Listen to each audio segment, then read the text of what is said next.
My beloved brothers and sisters, have you ever paused for a moment and asked yourself, why is it that Surah Ar-Rahman has such a unique effect on the heart?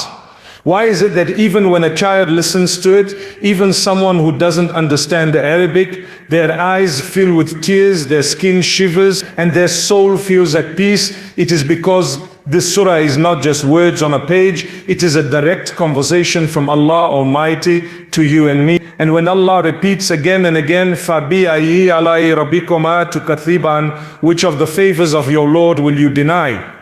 It is as though He is calling you by name, shaking you gently, saying, wake up, look around you, don't you see my mercy everywhere? Don't you feel my gifts in every breath, in every heartbeat, in every moment of your existence? And this is why today I want you to journey with me through this surah, not just as listeners of the Qur'an, but as people whose lives can be changed by the Qur'an. Because if you give me your attention, if you open your heart, wallahi, by the end of this reminder, you will not look at your life the same way again. You will see blessings where you once saw problems. You will see mercy where you once felt hardship. And you will see the power of Allah where you once felt weakness. So stay with me, my brothers and sisters, because what we are about to reflect on is one of the most powerful surahs of the Quran. A surah that has the ability to transform your gratitude, your perspective, and your entire journey towards Allah. My beloved brothers and sisters, when we open Surah Ar-Rahman, one thing immediately captures our attention and shakes our heart, and that is the constant repetition of the verse,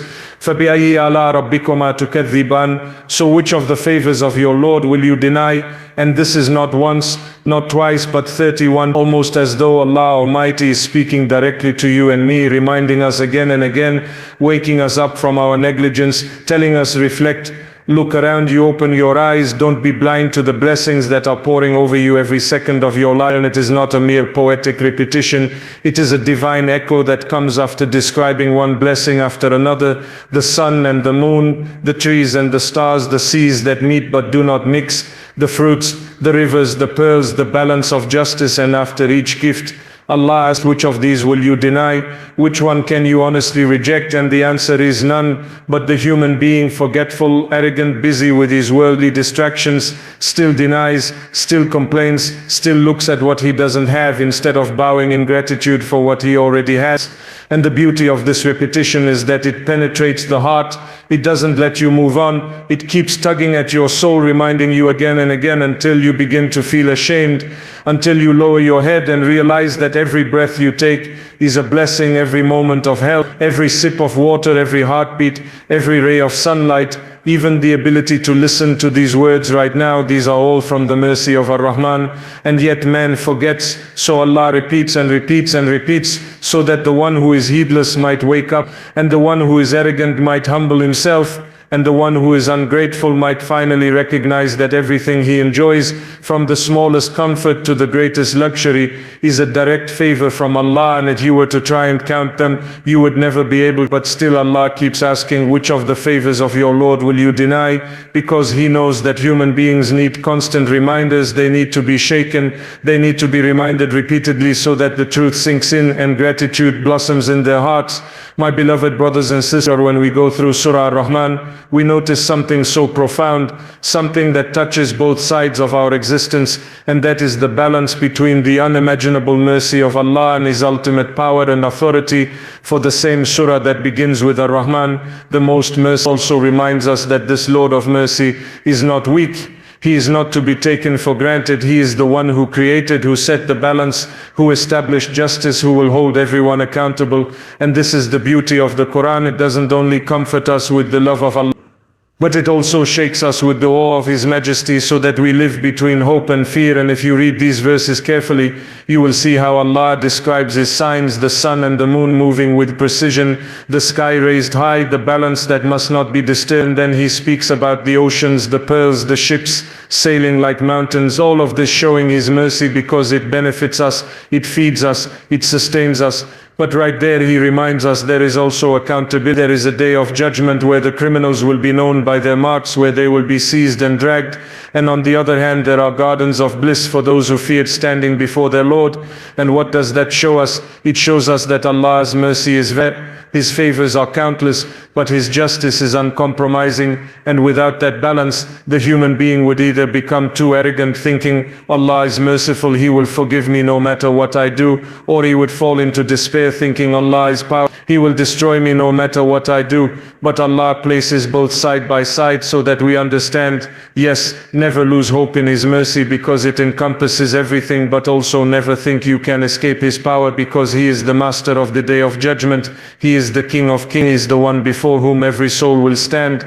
So live your life in a state of gratitude, humility, striving to please Him, because this balance is what keeps a believer grounded. It is what keeps him walking straight, not leaning too much on one side of false hope or on the other side of destructive fear. And that is why Surah Ar-Rahman is so powerful, because every blessing it mentions is an invitation to gratitude, and every warning it mentions is a reminder of accountability, together weaving the perfect balance between the mercy of Allah and the power of Allah. And my beloved brothers and sisters, when you listen carefully to Surah Ar-Rahman, you will realize that Allah Almighty is not only telling us about His blessings and He is pointing us directly to the signs in creation that are right before our eyes, signs that you and I pass by every single day without reflecting, and yet they are miracles of the most merciful. So Allah speaks of the sun and the moon moving in their precise orbits, never colliding, never really controlled with such perfection that even the slightest imbalance would destroy life on earth.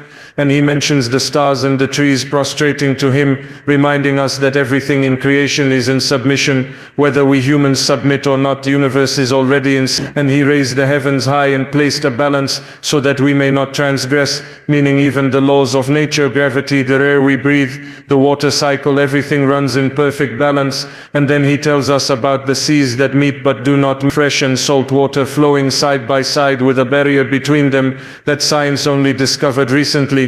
Yet the Qur'an mentioned it centuries ago, and He points to the fruits, the date palms, the grains, the fragrant plants, each one growing from the same soil, watered by the same rain, yet producing completely different tastes, colors and benefits. And Allah says, look at these signs, which of the favors of your Lord will you deny? And it doesn't stop there. He speaks of the ships that sail like mountains upon the seas, massive structures floating on water by His commanding people and goods across the globe. And then He reminds us of the creation of man from clay and the creation of jinn from smokeless fire, two beings with free will living on the same earth, both answerable to Him. And every single one of these signs is not just a random it is a powerful reminder that nothing in your life is an accident, nothing is random, everything is designed with wisdom. And the more you open your heart to these signs, the more you recognize that behind all of this is Ar-Rahman, the most merciful, and to realize that His signs are all around you, in the heavens, in the earth, in the seas, in the fruits, in the air you breathe, in the very body you live in. And the only tragedy is when man walks among these signs every day and still denies the one who created. And my beloved brothers and sisters, when we come to Surah Ar-Rahman, one of the most striking features is how Allah Almighty draws for us a vivid contrast between the fate of those who deny Him and the fate of those who are conscious of Him. And the imagery is so powerful that it penetrates the heart and shakes the soul, because Allah does not just speak of hell in abstract terms. He paints a scene. He tells us about the criminals who will be known by their marks, dragged by their forelocks and their feet into the blazing fire, surrounded by boiling water and scorching winds, a place where there is no comfort, no escape, no relief. And when you hear these verses, you cannot help but feel the weight of accountability. And right after describing that terrifying scene, Allah shifts to the opposite picture, as the picture of Jannah, the picture of two gardens for the one who feared standing before his Lord. Gardens with flowing rivers, shade upon shade, fruits within easy reach, reclining on couches, lined with brocade, surrounded by companions of purity, with every comfort, every joy, every desire fulfilled. And when you listen, you realize that the contrast is deliberate. Allah wants you to choose. He wants you to reflect. He is showing you, here is the destination of arrogance and denial, and here is the destination of gratitude and humility. Now which path will you take? And what is so profound is that both descriptions are woven with the same question, فَبِأَيِّ آلَاءِ رَبِّكُمَا Tukaththiban, which of the favors of your Lord will you deny? Even hell is a favor in the sense that it is a manifestation of Allah's justice. It is a warning, it is a boundary, and Jannah is a favor as the ultimate mercy, the ultimate reward, and together they establish the balance of fear and hope in the heart of the believer, so that we never feel too secure thinking we are guaranteed paradise, and never feel too hopeless thinking we are doomed to hell. Instead, we live our lives, striving, repenting, seeking forgiveness, and aiming for those gardens of bliss, while knowing the seriousness of avoiding the fire. And that contrast in Surah Ar-Rahman is not just for information, it is for transformation. It is meant to move us, to wake us up, to make us think, to make us choose wisely, before the day comes when the choice is no longer in our hands. My beloved brothers and sisters, if there is one thread that runs through the entire Surah Ar-Rahman, it is the thread of gratitude, because every verse, every reminder, every repeated question of Fabi'ayyi ala'i rabbikuma tukaththiban is actually an invitation to be grateful, to pause for a moment, and recognize the countless favors that we live in. And gratitude in Islam is not just to say Alhamdulillah with the tongue, it is to feel it in the heart, to acknowledge it with sincerity, and to show it through actions by obeying Allah and staying away from His disobedience. And when Allah describes the sun, the moon, the oceans, the fruits, the balance of the skies, the creation of man and jinn, the comforts of this world, and then the scenes of paradise, all of it is not for us to simply admire, but to recognize the giver behind the gifts. Because gratitude is the essence of servitude, it is the foundation of humility, and the truth is, ingratitude is what leads a person to arrogance, to denial, to a life of heedlessness. And that is why Allah keeps repeating, which of the favors of your Lord will you deny? As though He is telling us, stop taking life for granted, stop walking around as if you are entitled to breathe, entitled to eat, entitled to see and hear. Everything you have is a gift.